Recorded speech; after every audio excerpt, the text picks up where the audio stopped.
ஹாய்ங்க ஹாய்ங்க இன்றைக்கி என்ன நோட்டிஃபிகேஷன் பார்க்க போகிறோம் அப்படின்னா இந்தியன் ஆர்மியிலேருந்து நமக்கு இந்த அக்னிவீர் ஸ்கீம் கொஞ்சம் லான்ச் பண்ணாங்கல்லங்க அதனுடைய ரெக்ரூட்மெண்ட் இப்போ வந்து விட்டுருக்காங்க திருச்சி சர்க்கிளில் இருக்கக்கூடிய திருச்சி டிஸ்ட்ரிக்ட் மட்டும் இல்லை அதை சுற்றி இருக்கக்கூடிய டிஸ்ட்ரிக்ட் லிஸ்ட் கொடுத்துருக்காங்க. அந்த லிஸ்ட்டில் டிஸ்ட்ரிக்டில் இருக்கக்கூடிய கேண்டிடேட்ஸ் வந்து இதை யூஸ் பண்ணிக்கலாங்க. அன்மேரிடு மேல் கேண்டிடேட்ஸ் மட்டும்தான் இதுக்கு எலிஜிபிள். ஏஜ் பார்த்தீங்க அப்படின்னா 17.5 வயசுலேருந்து 22 வயசுக்குள்ளே இருக்கக்கூடிய அன்மேரீடு மேல்ஸ் மட்டும்தான் இந்த போஸ்ட்டுக்கு எலிஜிபிள். ஃபஸ்ட்டே சொல்லிட்டேங்க. அந்த கேண்டிடேட்ஸ் மட்டும் ஃபர்தராக செக் பண்ணி பாருங்கள். இந்த நோட்டிஃபிகேஷனில் என்னெல்லாம் இருக்குதுன்னு சொல்லி நான் டீட்டெயிலாக எக்ஸ்பிளைன் பண்ணுறேன். இதனுடைய ஆன்லைன் அப்ளிகேஷன் வந்து ஸ்டார்ட் ஆயிடுச்சுங்க. February 13th இருந்து April 1st வரைக்கும் நமக்கு அப்ளிகேஷன் ஆன்லைனில் அப்ளை பண்ணுறதுக்கான லிங்க் இருக்குதுங்க. லிங்க் வந்து எங்கே இருக்கும் அப்படின்னா joinindianarmy.nic.in இந்த வெப்சைட்டில் வந்து உங்களுக்கு லிங்க் கிடைக்கும். அந்த லிங்க் யூஸ் பண்ணி நீங்கள் ஆன்லைனில் அப்ளை பண்ணிக்கலாம். இதை பற்றின ஃபர்தர் டீட்டெயில்ஸை பார்க்கலாங்க. இதுக்கு வந்து கண்டிப்பாக எக்ஸாம் இருக்குங்க. ஒரு சிங்கிள் எக்ஸாம் இருக்குது, காமன் என்ட்ரன்ஸ் எக்ஸாமு. அந்த எக்ஸாம் முடிஞ்சதுக்கப்புறம் அடுத்த செலெக்ஷன் எப்படி இருக்கும் அப்படின்னா அதில் செலக்ட் ஆகிற கேண்டிடேட்ஸ்க்கு மெடிக்கல் டெஸ்ட் வைப்பாங்கங்க. Physical test and medical test இருக்கும், டாக்குமெண்ட் வெரிஃபிகேஷன் இருக்கும். எக்ஸாம்னு பார்த்தீங்கன்னா ஒரே ஒரு எக்ஸாம் இருக்குது. இதில் என்னென்ன போஸ்ட் அப்படின்னு பார்க்குறதுக்கு முன்னாடிங்க என்னென்ன டிஸ்ட்ரிக்டில் இருந்து கேண்டிடேட்ஸ் அவங்க எக்ஸ்பெக்ட் பண்ணுறாங்கங்கிறது கொடுத்துருக்காங்க. இந்த டிஸ்ட்ரிக் எல்லாமே நோட் பண்ணிக்கோங்க. இந்த டிஸ்ட்ரிக் இந்த திருச்சி, கரூர், பெரம்பலூர், அரியலூர், தஞ்சாவூர், புதுக்கோட்டை, திருவாரூர் இந்த மாதிரி டிஸ்ட்ரிக்ஸ் கொடுத்துருக்காங்களே, இந்த டிஸ்ட்ரிக்டில் இருக்கக்கூடிய கேண்டிடேட்ஸ்க்கு மட்டும் இதை யூஸ் பண்ணிக்கோங்க. மற்ற கேண்டிடேட்ஸ்க்கு விடுவாங்களா என்னென்னு இப்போ தெரியலைங்க. கண்டிப்பாக நோட்டிஃபிகேஷன் வந்ததுன்னா நான் உங்களுக்கு போடுறேங்க. இப்போதைக்கு இந்த டிஸ்ட்ரிக்டில் இருக்கக்கூடிய கேண்டிடேட்ஸ் மட்டும் அப்ளை பண்ணிக்கலாங்க. நெக்ஸ்ட்டு பார்த்தீங்க அப்படின்னா எலிஜிபிள் என்னென்ன போஸ்ட் அப்படின்னா ஒரு 4 போஸ்ட் இருக்குதுங்க. ஃபஸ்ட்டு வந்து ஜென்ரல் டியூட்டிக்கு வந்து 10th பாஸ் பண்ணியிருந்தால் போதும், ப்ளஸ் 45% மார்க் இருந்தால் இந்த போஸ்ட்டுக்கு வந்து எலிஜிபிளுங்க. அக்னிவீர் ஜென்ரல் டியூட்டிங்கிற போஸ்ட்டு. ஏஜ் வந்து பார்த்திங்கன்னா 4 போஸ்ட்டுக்குமே 17.5 வயசுலேருந்து 22 வயசு வரைக்கும் தான் இருக்கணும். இந்த அக்னிவீர் ஜென்ரலில் வந்து எக்ஸ்ட்ரா என்னென்னா இன்கேஸ் லைசன்ஸ் வச்சுருந்தாங்க அப்படின்னா டிரைவர் போஸ்ட்டுக்கு வந்து எலிஜிபிள் ஆவாங்க. லைசன்ஸ் இல்லாதவங்களும் இதுக்கு எலிஜிபிள் தான்.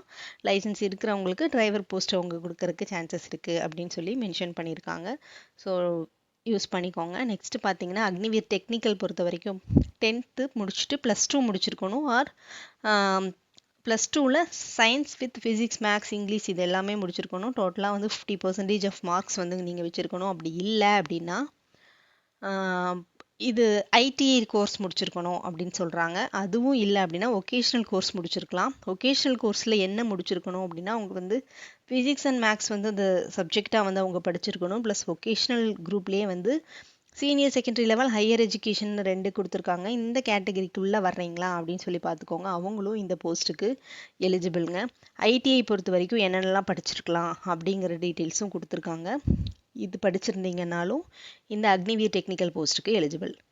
நெக்ஸ்ட்டு பார்த்தீங்க அப்படின்னா அக்னிவீரில் clerk or store keeper post. இந்த போஸ்ட்டை பொறுத்த வரைக்கும் 10th +2 முடிச்சிருக்கணும்.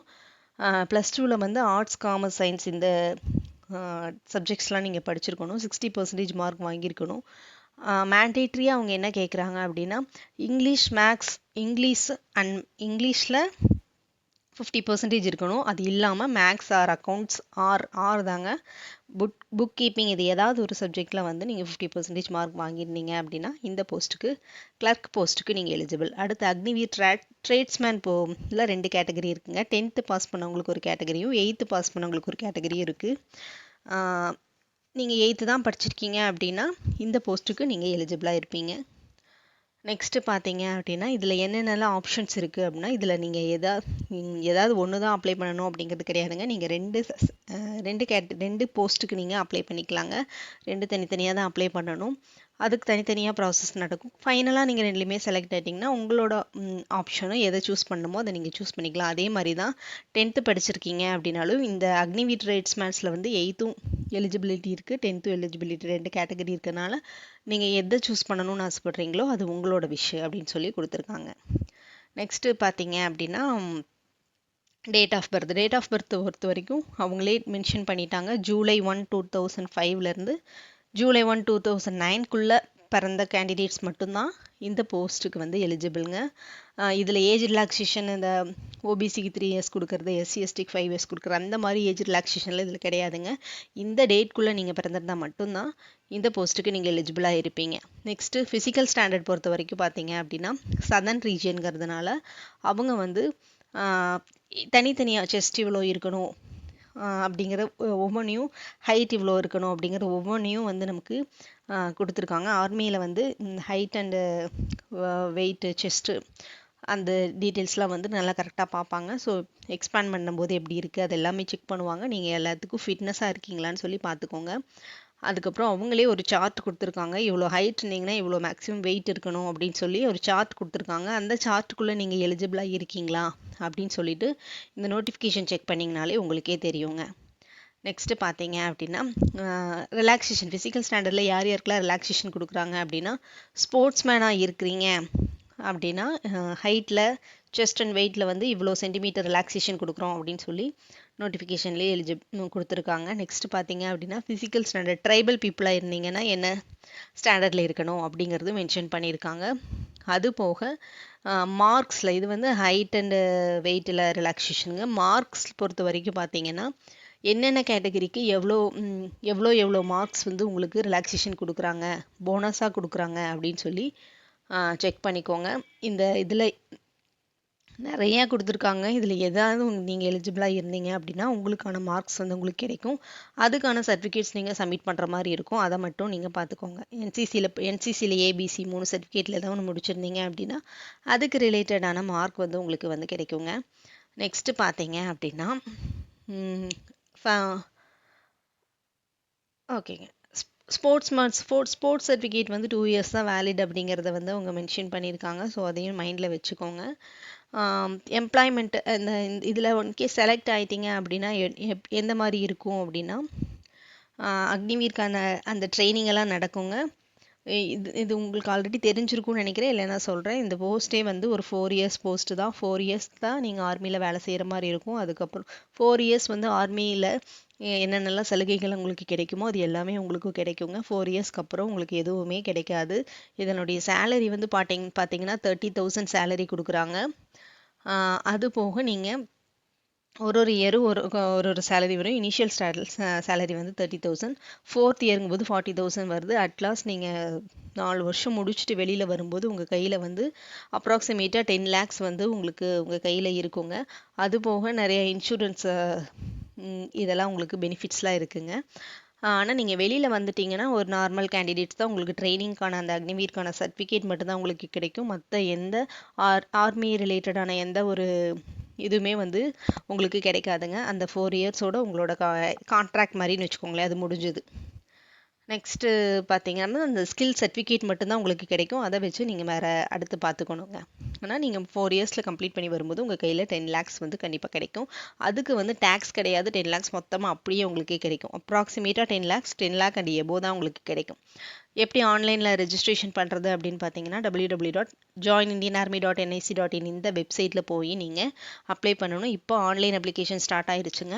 April 1, 2026 வரைக்கும் உங்களுக்கு எலிஜிபிள். அதுக்குள்ளே நீங்கள் வந்து அப்ளை பண்ணிக்கணும். எக்ஸாமினேஷன் ஃபீஸ் பொறுத்த வரைக்கும் பார்த்தீங்கன்னா 250 rupees ஆன்லைனில் பே பண்ணுற மாதிரி இருக்கும். அதை நீங்கள் மைண்டில் வச்சுக்கோங்க. நெக்ஸ்ட் இவங்க எக்ஸாம் இன்டிமேஷன் பண்ணுறதாகட்டும், இல்லை எந்த ஒரு ஃபர்தர் இன்ஃபர்மேஷன் கொடுக்கறதாகட்டும் எல்லாமே வந்து அந்த வெப்சைட்டில் தான் உங்களுக்கு சொல்லுவாங்க. நீங்கள் அடிக்கடி வந்து அப்ளை பண்ணிட்டீங்க அப்படின்னாவே அடிக்கடி நீங்கள் போய் அந்த joinindianarmy.nic.in வெப்சைட்டில் நீங்கள் செக் பண்ணி பார்த்துக்கோங்க. ஓகேங்களா? நெக்ஸ்ட்டு ரெக்ரூட்மெண்ட் பொறுத்த வரைக்கும் ஆல்ரெடி சொல்லிட்டேங்க. ஒரு காமன் எக்ஸாம் இருக்கும். அந்த எக்ஸாம் முடிச்சுட்டு இந்த கிளர்க் போஸ்ட் இருக்குதுங்க, அந்த கிளர்க் போஸ்ட்டுக்கு மட்டும் கிளர்க் போஸ்ட் அண்டு டெக்னிக்கல் போஸ்ட்டுக்கு 2 போஸ்ட்டுக்கும் வந்து இது இருக்குதுங்க, டைப் ரைட்டிங் டெஸ்ட் இருக்குதுங்க. அதையும் மைண்டில் வச்சுக்கோங்க. ஏன்னா கிளர்க் போஸ்ட்டுக்கு டைப் ரைட்டிங் கேட்பாங்கல்லங்க, அதை மைண்டில் வச்சுக்கோங்க.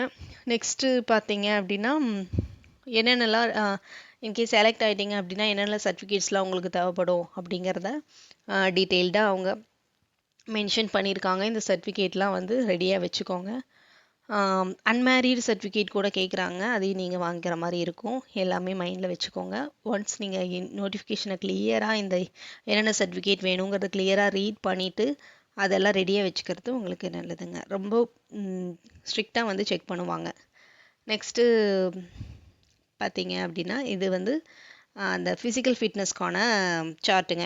என்னென்ன மார்க்கு எப்படி இல்லை கொடுக்குறாங்க அப்படிங்கிறதுக்கான சார்ட். இதை வந்து நீங்கள் 1.6 கிலோமீட்டர் ஓடணும், புல்லப்ஸ் எடுக்கணும், இந்த டீட்டெயில்ஸ்லாம் இருக்குங்க. மேல் கேண்டிடேட்ஸ்ங்கிறதுனால இது எல்லாமே வந்து செக் பண்ணுவாங்க, பார்த்துக்கோங்க. நெக்ஸ்ட்டு பார்த்தீங்க அப்படின்னா மெடிக்கல் எக்ஸாமினேஷன், ஃபிசிக்கல் எக்ஸாமினேஷன் முடிஞ்சதுக்கப்புறம் உங்களோட ஹோல் பாடி வந்து மெடிக்கல் எக்ஸாமினேஷன் பண்ணுவாங்க. நீங்கள் என்ன தான் அதில் இவ்வளோ சென்டிமீட்டர்ஸ் இருக்குது அப்படின்னு நீங்கள் அப்ளிகேஷனில் மென்ஷன் பண்ணியிருந்தாலும் அங்கே போய் ஒரு டைம் உங்களை வந்து மெடிக்கல் எக்ஸாமினேஷன் பண்ணுவாங்க.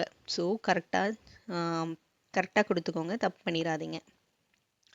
நெக்ஸ்ட் உங்களோட இமெயில் ஐடி, மொபைல் நம்பர் இதெல்லாம் மஸ்ட்டுங்க. ஏன்னா அது மூலியமாக தான் உங்களை கம்யூனிகேட் பண்ணிக்க முடியும் அவங்கனால. ஸோ கரெக்டாக கொடுத்துக்கோங்க. ஃபைனலாக என்ன அப்படின்னு பார்த்தீங்கன்னா இந்த அந்த டாக்குமெண்ட்ஸ் எல்லாம் வந்து என்ன ஃபார்மெட்டில் இருக்கணும் அப்படிங்கிறத வந்து ஒரு டாக்குமெண்ட்ஸும் வந்து ஃபார்மெட்டில் கொடுத்துருக்காங்க.